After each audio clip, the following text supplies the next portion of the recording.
Hello again everyone and welcome back to Skyblock News. Today we have another alpha including the Harvest Feast event, the new Farming Toolkit, as well as Fossil Essence and a whole lot more. Before we begin, make sure to like and subscribe, use code RAIL on the Hypixel store for 5% off your order, and without any further ado, let's get started.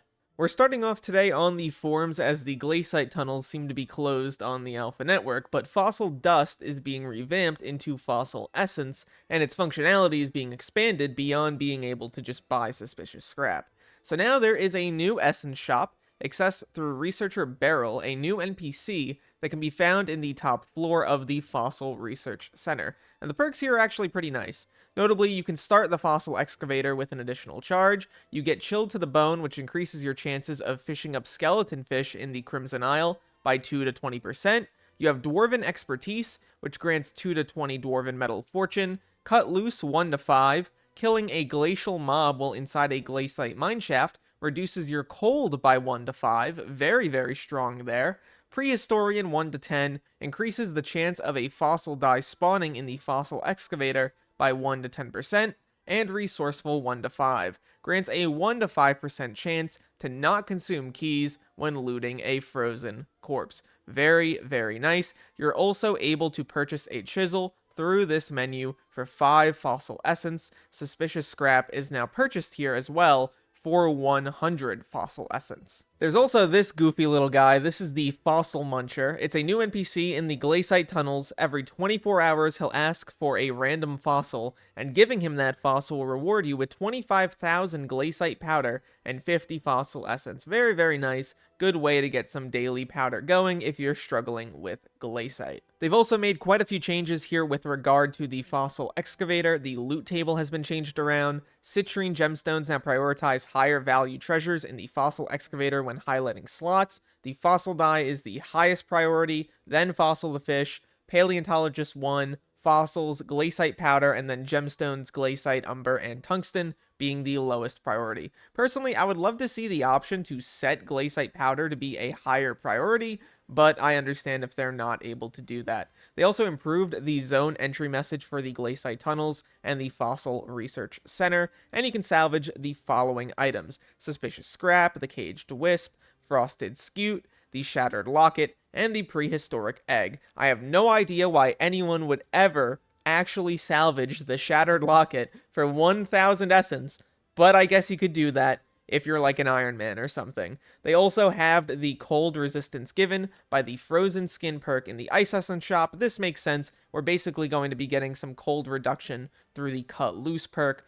Totally fine by me. As you can see, as part of this update, another addition is the Farming Toolkit. You can right-click it, it's a consumable, and you now have access to /Farming Toolkit. You can store pretty much all of your farming tools here. It's going to make life so much easier. The only negative aspect of the Farming Toolkit, from my understanding, is that it may not have API visibility, which is not great for people who run websites related to farming. Same thing with the Hunting Toolkit, it also doesn't have any API visibility. Hopefully, if that is the case, the team can work on it. Regardless, though, this is a very nice change. We've also gotten a bit of a new stat in Skyblock. This is Overbloom. It increases your chances of dropping rare crops, and it is basically what Rare Finder previously was, as well as Dragon's Gluttony. Now you'll be able to see all your Overbloom in one place. It's all related to rare crops, so pretty much everything included as part of the Harvest Feast. I really like this stat. I do wish there was something to make it a little bit more clear what is and is not a rare crop, but regardless, this is a good change. The team has also made quite a few changes to the Celestial Mason Jar. Notably, you don't directly get the Mason Jars from the Grand Feast or the Harvest Feast. Instead, you get these Feast Flasks. With these flasks, you can then make the Mason Jar with 4 of them in total. If you do a full Grand Feast, you'll have enough for 4 total Mason Jars. And if it's the regular feast, you'll have enough for 2.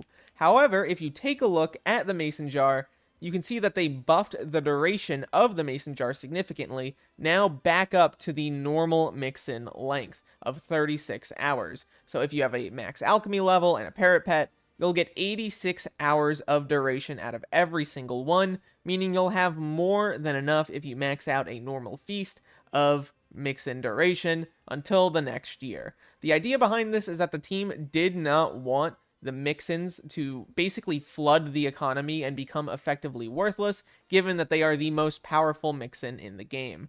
Personally, I would love to see some slight changes here, maybe making the end a little bit more top-heavy, adding another Feast Flask to these final two tiers. They also made a change to the Leftovers Carnival perk, which previously gave you extra mason jars at the last tier. Now it gives you +1 and +2 stew flasks. Regardless, though, I think this is overall fine, not a major change, and I'm actually kind of happy that they buffed the mason jar back up to the normal mix-in length. It was going to be very annoying consuming these pretty much all the time. Next, let's get into the rest of the Harvest Feast changes. In terms of the Moon Dew, first, it now guarantees lunar moth spawns in pest traps, and they've also halved the amount of crystallized moonlight you need in order to make them. This makes sense. It's something that you're putting in a pest trap. It should not be overly expensive. Just 2 crystallized moonlight honestly might still be a little bit expensive here, but regardless, I do like this change. There was previously going to be an enchant added called Moonlit. This was going to be an ultimate enchant that gave you tracking on your pest traps. This was not very good, in my opinion. They changed it out. Now it's Sunset. During the day, you get +5 Overbloom. During the night, you get -5% visitor cooldown. This is just so much better. It's going to be incredible farming with this during the Harvest Feast. That's up to 20% bonus Overbloom on your armor. Really, really nice ultimate enchant.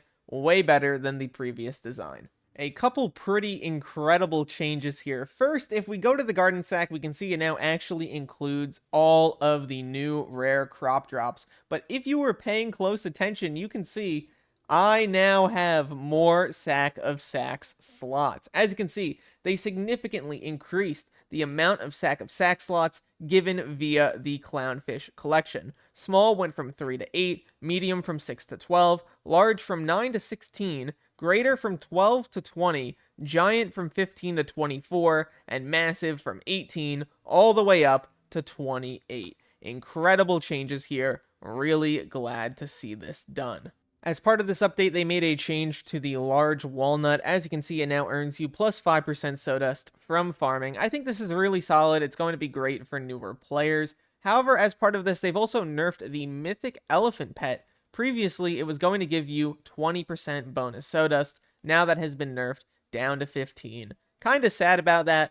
Would have loved to see some additional changes to how sawdust is earned. Maybe some way to get them from pests. Maybe some other bonuses and boosts. But regardless, it does seem like they're trying to tackle the sawdust problem one way or another. Thermodynamic armor has also gotten a few changes alongside this update. As you can see, they nerfed the bonus attack speed, or I guess now attack speed, from 20% per piece down to 5%. It still gives you the bonus attack speed cap, so that is not changed. But if you take a look at the armor as well, they have increased the amount of enchanted sugarcane you need for it by 4x.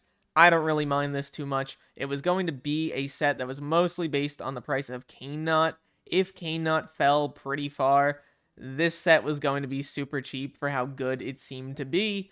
I am not too offended by this change. Next up, we have a few smaller changes here on the forums. Rather than setting your speed cap to 500, the racing helmets now grant +100 speed cap. They added a pickup button to the menu of Buzzy Bee's Fantabulous Disco Destinations. They renamed bonus attack speed to just attack speed. They fixed rare crop chance not working on burrowing spores, and the item drop rate has been increased to 1 in 350,000 to help maintain its value.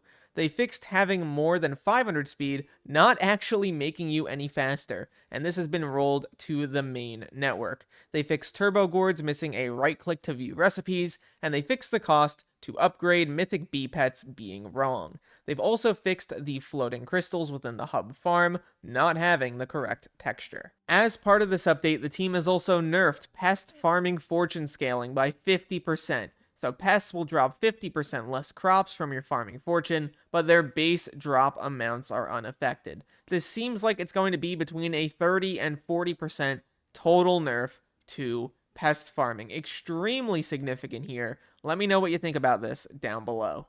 Wrapping up here, I think people are going to be fairly excited about all of the new mining additions coming as part of this update, but in terms of the farming stuff, people are definitely going to be talking about the major nerfs to pest farming. Would love to hear your thoughts once again about all of this down below, and look to the future, fellas. I'll see you then.